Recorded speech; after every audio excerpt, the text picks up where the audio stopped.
और अब बात करते हैं यूपी में धरने पर बैठे पत्रकार के परिवार की। पत्रकार जगेंद्र की पत्नी की तबीयत बिगड़ गई है। परिजनों के धरने का आज तीसरा दिन है।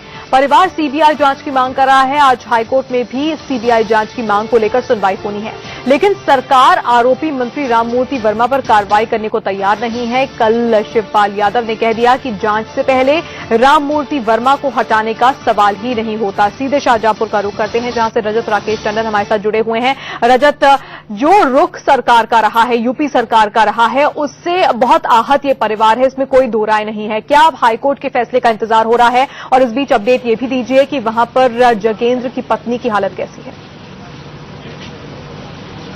देखिए, कोई आस अब उत्तर प्रदेश सरकार से इस परिवार को नहीं रह गई। 40 डिग्री के ऊपर तानिया आज तीसरा दिन है जब ये परिवार धरने पर बैठा हुआ है। सरकार की तरफ से कोई भी ऐसा कदम नहीं उठाया गया जिससे इस परिवार को लगे कि हाँ, उसने अपना बेटा, बाप और पति खोया है। उस सरकार के अंदर कुछ संवेदना है, कुछ सिंपैथी है इस परिवार के प्रति। ये परिवार वैसे ही बैठा हुआ है जैसे 3 दिन पहले बैठा गया है। यानी ये मान लीजिए कि एक ने तो अपना परिवार का एक बड़ा सदस्य खोया है, साथ ही साथ भरोसा भी खो दिया है उत्तर प्रदेश सरकार से, जो बार बार ये बात करती थी कि ये सरकार सबकी सरकार है, समाजवाद की सरकार है।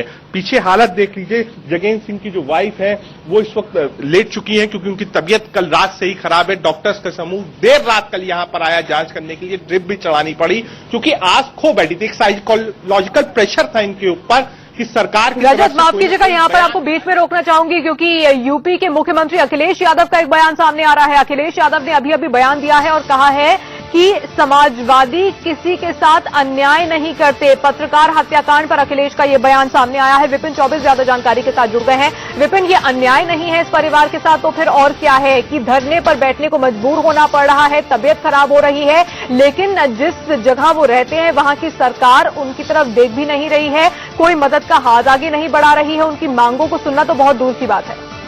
या बिल्कुल, सीधे तौर से ये अन्याय है, लेकिन सरकार को ये अन्याय नहीं लगता। कल ही पार्टी ने स्टैंड साफ कर दिया था कि वो किसी भी मंत्री पर कोई आरोप लगेगा वो तब तक बर्खास्त नहीं होगा जब तक जांच में वो दोषी साबित ना हो जाए। ऐसे में न्याय की उम्मीद किससे की जाए जब सरकार स्टैंड ले चुकी है और परिवार धरने पर बैठा हुआ है, मरने को मजबूर है। और जिस तरह से परिवार की हालत बिगड़ रही है उसको देखते हुए साफ तौर से कहा जा सकता है कि सरकार खुलेआम अन्याय कर रही है, लेकिन सरकार को नहीं लगता कि वो अन्याय कर रहे हैं। शायद यही वजह है कि मुख्यमंत्री अखिलेश यादव बहराइच में यह बयान दे बैठे कि समाजवादी किसी के साथ अन्याय नहीं करते, लेकिन समाजवादी जो जैसा इस सरकार में हो रहा है, समाजवादी ऐसा भी नहीं करते।